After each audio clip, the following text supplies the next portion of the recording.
Yeah. It's still, I'm still into Winnie the Pooh. I'm having such a good time with the Winnie the Pooh stories this month. And John texted me last night, you're on story number, oh, you're in book 2 now. Good. We got it on Audible. It's a lovely Audible. It's got, what's her name, Judi Dench? Is that the British actress? Yeah, she's the narrator. Yeah, and the voice of Piglet, which is so sweet. Yeah, it's really fun. So this comes from one of the conversations. Pooh and Piglet are taking a stroll together, and Piglet says, Pooh, how do you spell love? And Pooh says, you don't spell love, you feel it. Wow. And I just, Affirmation card. Right. John's reminding me he wants to put Winnie the Pooh affirmation cards. So we'll have those. We'll have Winnie the Pooh quote affirmation cards for next month, and that's a perfect one for the affirmation card. Absolutely. And you know, there's so much that really connects with science of mind, because we get accused sometimes of being an intellectual in our head philosophy, and there's this misquote of Dr. Holmes that said. Some people have said that Dr. Holmes late in his life said, I wish I had focused more on love and less on law. He never said that. No. But people quote him as saying that. No. He was always about the feeling. In fact, he read, one of his favorite authors was Neville Goddard. And Neville talked about feeling all the time. And he talks about, in his writings, he talks about the feeling tone, which is why feeling tone was in our affirmation today. You see, if you don't feel the fire from heaven, if you don't have the fire of the belly in the heaven, you could speak your treatment all day long and nothing's going to happen. You must have that sensation of love within you. Love for that which you are trying to bring forth into your life. Not like about it, not want, desire it, but you have to love it. You have to feel that sensation of love in your heart. It was so important that Jesus made it one of the commandments. In John 12:15, I think it is, he says, this is my commandment, that you love one another as I have loved you. Not just that you love yourself, but that we love the other as well. One another. And we have so much in our society today that does not understand that message. We are so busy not loving the other. We are so busy making the other the enemy, or some object or some thing that cannot be expressed in that feeling tone. So this is something powerful, that we should love each other and one another as I have loved you, as the Father has loved you, as God has loved you. And see, this is the interesting thing, because love is, as John said in his reading from Gehil Gapran, love is in love with itself. Love is just about giving and only expressing from itself. Think about the things that exist in the universe and how they give of themselves. Let's take, for example, a rose bush. Now, a rose bush doesn't care if anybody is sitting there looking at it. It's still beautiful. It does not care if anyone has taken their nose and put it right close. Well, first they wave to make sure there's not a bee in it. And take a sniff of the fragrance. The rose is still smelling sweet, still looking beautiful. The lamp on a shelf, it's giving its light. I'm talking about the old school lamp, that lamp. It's giving its light and it's giving its warmth. Whether there is someone there to experience the light or the warmth, it is there. The way love is always there. A tree. That's my favorite. My mother's birthday's coming up, and the 27th is the I don't want to call it anniversary. It's the day of the change in her life.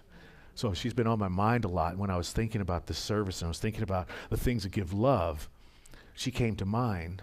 And the tree came to mind, because that was one of the things she loved to do. One of our childhood favorite things to do was to climb a tree together. She'd climb up. She always went higher than I did. I was like, see it. And she would find a branch that she could sit on and then lean her back up against the trunk and just sit in the tree. Sometimes she'd bring a sketchbook up with her and would sketch leaves while she was in the tree. And that tree, or any tree, it's there, and it's giving its shade. Doesn't matter, sin or sinner, sin or saint, doesn't matter. It's giving its shade all, right? And the fruit that comes from that tree, it goes to anybody who picks it, or picks it up off the ground, right? And the seed for anyone who plants it.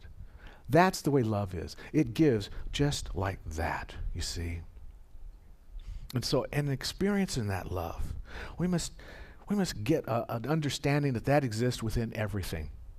Dr. Holmes wrote in a wonderful book called Love and Law, he says, don't withdraw from things, but enter into a greater consciousness of an expanded activity with everything. Be with that tree. Really experience that rose bush. Look out at the sky and enjoy the clouds that you see. When you're looking into the candlelight, really experience that candlelight and let it radiate. It's a wonderful meditation process where you just look into a candle, let that meditate for you, and let that be your focal point. But just to be with that, to expand with it, because love is calling us to be closer to the object of its expression. Love is the binding agent that makes the power in our lives, you see. Love is what is, from the science of my perspective, love is what allows us to create. It's the first impulse. You see, and that greater expansion happens through feeling one with anything. We can't think our way into love. We must feel the experience of love. I'm thinking of my dear friend, Carol McDonald, passed away a couple years ago. And she would always say, thank you for allowing me to feel the sensation of love in my body.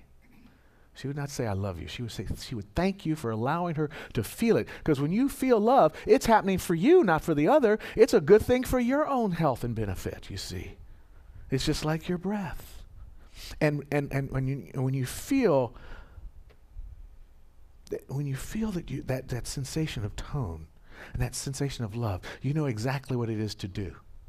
Pooh and Piglet are taking a walk through the 100-acre wood. And Pooh says, Piglet, I'm not feeling myself today. And Piglet says, it's okay, Pooh. I will bring you tea and honey until you do. Because that's what love does. Love allows you to feel exactly what is right to do, to love the other, to step forward into that experience and that expression. And see, when you feel that sensation of what you are, and you acknowledge that, that's the science of mind teaching right now. This is how we're going to bring these things together. When you feel that sensation and feel that you are, that sensation dominates the feeling of feeling that you will be. This is why we talk about affirming in the positive, in the present tense.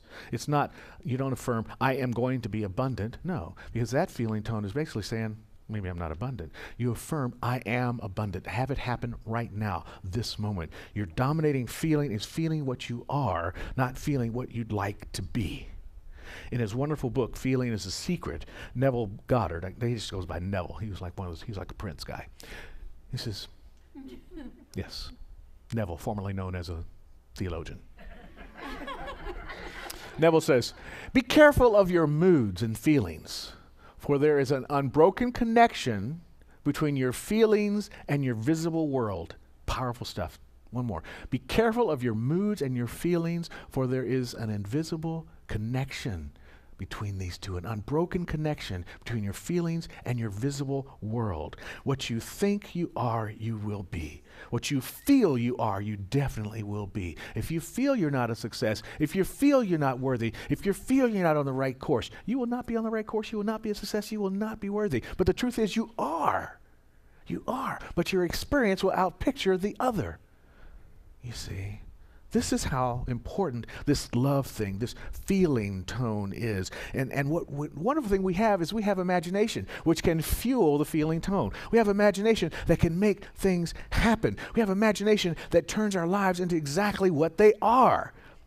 And it's pretty powerful stuff. Back to Pooh for a minute. I love this one. When Pooh goes over to visit Piglet, and he goes over and he knocks on the door and nobody answers. Piglet's not home. So he says, I wonder if there's anything to eat. It feels like it's close to 11. Remember, Pooh's clock is always at 5 minutes to 11. So in his mind, it's almost always 11 because he's always hungry. So he's sitting there and he goes, I wonder if there's something to eat. I think I shall go home and see. He goes home and he walks in the house and in his little home, and Piglet is sitting in the chair. And Pooh says, oh, Piglet, I didn't think you were home.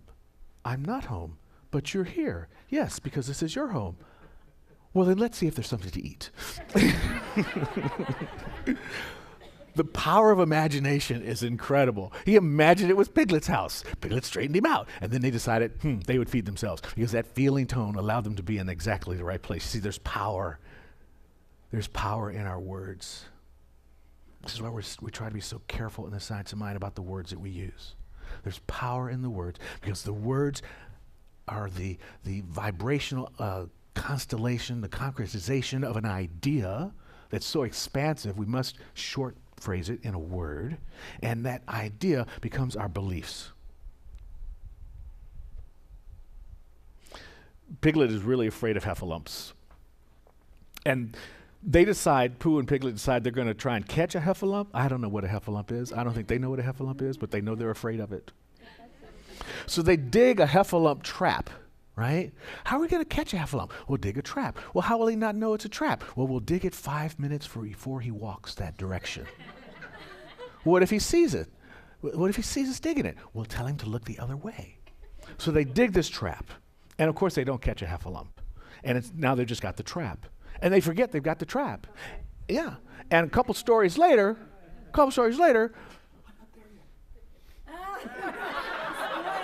okay, everybody but John, listen to this. You know what? The thing about Pooh is you can read it. I've listened to that thing 10 times. It still gets me every time. Because what they did to catch the heffalump is they put a jar of honey in the bottom there to catch it. And Pooh is looking down in there, and he goes, oh, there's a jar of honey. I wonder if there's honey in it. He jumps down in there, and of course, there is honey in it. So he eats the honey, and he's licking it up, and he gets his head stuck in the honey jar, right? This is in the second version where they've forgotten they got the trap, so now he's fallen down into the trap. Right? And then Piglet is walking along, and he hears this grumbling because Pooh's got this bowl on his head. He's like banging around everywhere, you know. And he goes, oh, no, it's a heffalump. We've caught a heffalump. And he's looking down the track. And so he has totally imagined that he's caught a heffalump, and he looks down into the track just as the time that Pooh looks up to go, oh, my. But because he's got the head over his bowl over his head, he comes out as, oh, whoa, that was not good. Is that better? Yeah. So because he's got the honey pot over his head, he thinks he's caught a heffalump, right? So he goes to get Christopher Robin, and now I won't tell you the rest. You have to just listen to it. Because the point of it is how their imagination just takes them in this whole other place, and this part of the imagination is based in fear, and so Piglet is totally freaked out because his imagination has allowed his fear and his imagination to combine to allow him to go crazy about this and to have to go get Christopher Robin to save him, which of course he does because Christopher Robin always saves the day. I think this is in Love and Law. Back up before you get there, Kathy. Back up 1 second. So, the point I'm trying to make here is that we have this powerful imagination. It can make us fear, but can also make us great, right?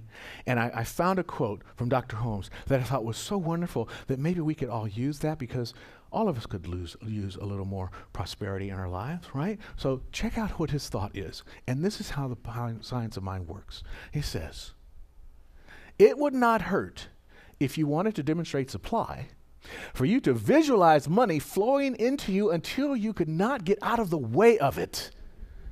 Now, is that beautiful? So I want you to try this out this week. Just demonstrate supply. Visualize just money, like that video where the guy's raining money. It's just raining money. You just boom, boom, boom, boom, boom. And just visualize that until you just cannot even get out of the way of it. This is the way our science of mind works, you know?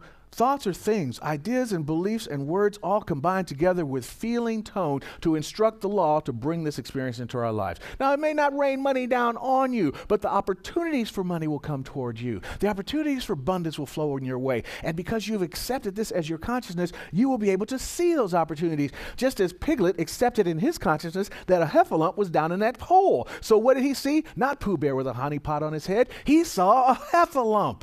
You see? So what will you see when you visualize what you're bringing into your life? You will start to see that come into your life. This is the teaching that we've been practicing all these years, and this is how it works.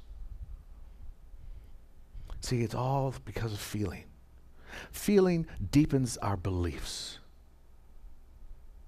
Feeling and belief are so closely aligned that it's just like the universal presence. There is no separation between that and that we are. One of the other things that Pooh does is he develops a game called Pooh Sticks. They stand over the bridge, and they drop a stick on one side of the bridge, and then all the characters run to the other side of the bridge, and whoever stick comes out first wins. Then they get another stick, and they do it over again. On this particular day, they drop a stick in there, and they go over on the other side, and they see this gray stick, big, more like log, floating along, at which point someone says, "That's not a log, that's Eeyore." Eeyore has fallen into the river. So they're trying to get Eeyore out of the river.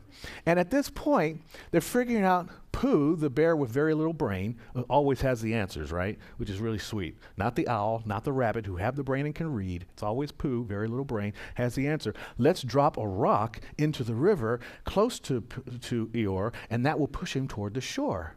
At which point, Piglet says, "But what if we hit him?" Eeyore, the wonderful science of mind thinker, says, "What if you think to miss me instead?" It's a really sweet lesson right there. How many times, it's kind of like motorcycle riding.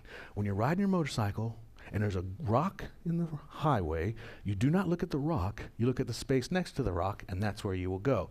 How many times do we think about what we don't want instead of what we do want? How many times do we worry about hitting Eeyore with the rock instead of missing Eeyore so he can get pushed to shore? Needless to say, he does get pushed to shore because he's in future episodes. He does not drown in the river.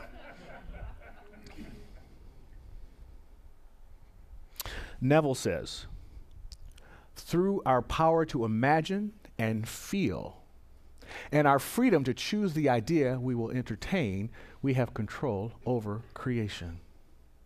Through our imagination, through our power to feel, through our freedom of choice, we have control over our creation. It takes a little time sometimes to back away. This is what Maggie was talking about in meditation, why we do the gap each week, because it takes time to move from action and action response right away to reaction, to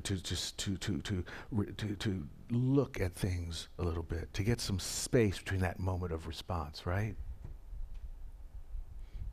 See, our subconscious mind is so often, and the subconscious part of spirit, the law, is what is actually creating, and it doesn't have time to choose. It's going to happen right away, you see. It's going to make it happen. But what does take the time is for us to put the correct impression upon that law. The law receives the impression. It acts. It's the receiver. It's that plastic part of the substance of the universe that brings experience into life. More about this in classes. Really should come and take the classes, and we'll be having some wonderful ones next year. We're putting the calendar together right now.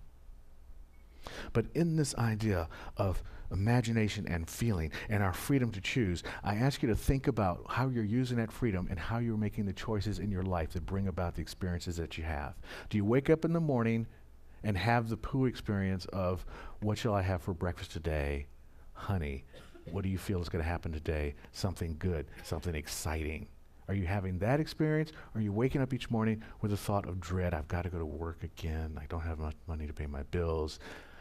Those, it may seem like a minor thing, but on the feeling tone of life, it cannot decide for you. It can only respond to you. So when you wake up in the morning with that sense of excitement about the day, the feeling tone of the universe says, ooh, let's deliver some excitement in a good way to that person's life, to that person's experience, you see.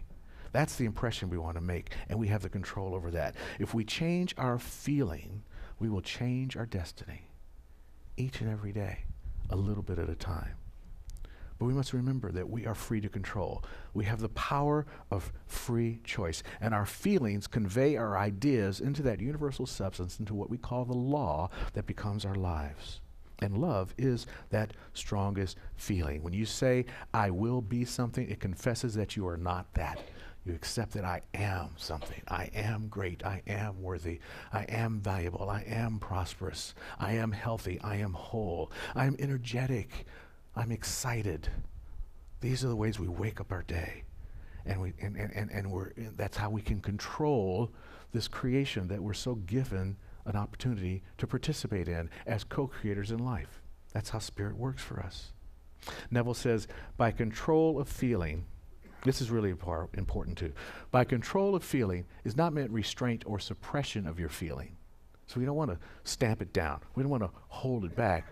But rather, it's the disciplining of the self to imagine and entertain only such feelings as contribute to your happiness. So we're not asking you to deny anything. If you feel like you're denying something, look at that, at what you're denying. Dig down into it and look for the fear or look for the doubt or look for the worry. Look for the seed that is making that denial happen in your life. And then flip the switch on that and turn that around and begin to affirm what it's actually wanting in your life. That thing, affirm what brings out happiness. What feeling will bring happiness to your life? And when you hold to that feeling, it becomes the experience of your life. It's how do you spell happiness? How do you spell love? You don't spell happiness. You don't spell love. You feel it. You feel it. And that's how you bring it into your experience. And so it is.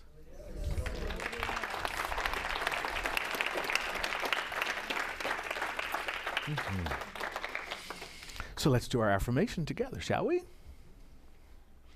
I bring a sublime feeling tone to life, fueled by imagination, infused with love, and enacted by law. It's your recipe for the happy part of your life. Mm-hmm. So it is.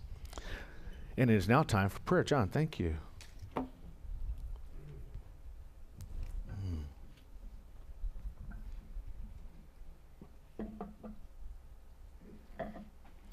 We still have a lot of people that are, as I said at the beginning of the service, we still have a lot of people that are getting back into their homes, trying to get their lives back together. I was talking to a friend this week, grew up in a house in Malibu, 10 houses on their block. 8 of them were destroyed, but not that person's house, not my friend's house. Such a sense of, a strange sensation of guilt for that person because they didn't lose their house. Survivor's guilt. There are so many different levels that we have opportunities to love people up right now, to know the healing for them. I told you about Sarah Rose's friend who got off work 5 minutes before the shooter came into the borderline cafe, and her other friend, filled in, and so she walked up to the front gate. Now the one girl is alive and her friend is not, and that kind of moment, it just makes life so very precious. We are so fortunate to feel that and to recognize.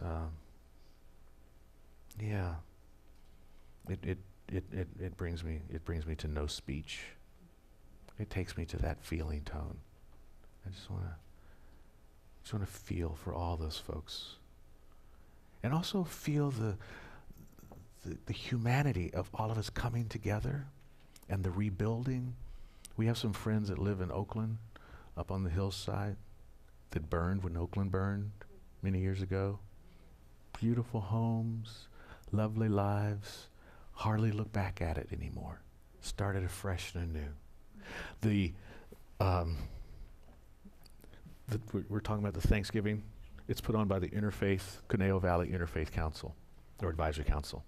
The leader of that is a guy named Giff, Reverend Giff. His house burned to the ground. He came to the meeting on Tuesday, and we were all so touched that he was there. He brought his little dog, and he said, I'm okay. I'm really okay. The hardest thing for me is accepting this outpouring of love and support from so many people. They went to Kmart and people just started giving them clothes. They went to Walgreens, Walmart, and people just giving them the stuff. It's just interesting. And the crazy thing that he said, I've been thinking for like the last 6 months that I need to get rid of some clutter.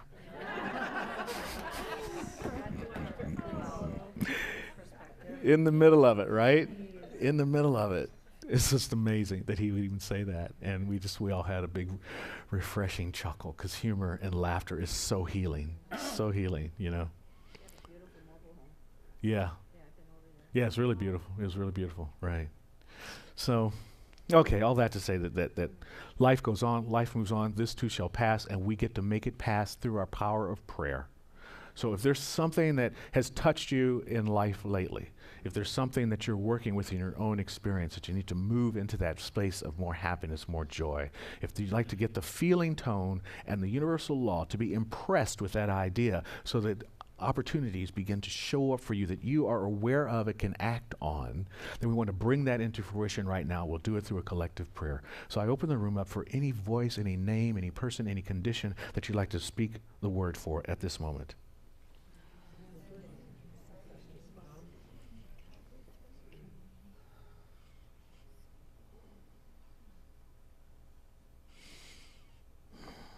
Rising up from the silence is such deep love.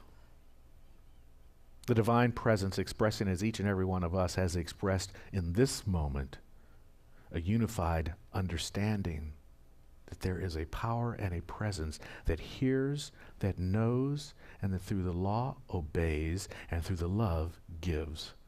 So we have activated in a more present moment this law and this love through our joined consciousness that knows what it knows, remembers what it remembers, and affirms what it believes. So what we believe now is that there is no separation between God and anything, for it is all an expression of God. And what appears to be sadness, what appears to be sorrow, what appears to be disaster, what appears to be destruction, on a real plane has its manifestation in life, and also in the spiritual realm has this opportunity to move into a more complete and full expression that brings harmony and joy and restitution and resolution, happiness, completion, return to a better way of being. In Gift's words, removing the clutter and making way for the new, and being blessed by the opportunity. So yes, we feel the sadness. We have experienced the sorrow. And we also allow the law of the divine to move us to that new place where there is joy, fulfillment, wholeness and completion, wealth and opportunity. So I just allow it to be and allow it to unfold through our shared consciousness, through our faith, our trust, our conviction, our announcement, our claim, our declaration that good always unfolds, that love remains intact at all times, in all places, in all spaces. So I release this prayer now knowing that it is not going to return to us void, but it shall be met out as it is necessarily measured in the experience of those who are requiring that experience here and now. And so it is. Mm-hmm.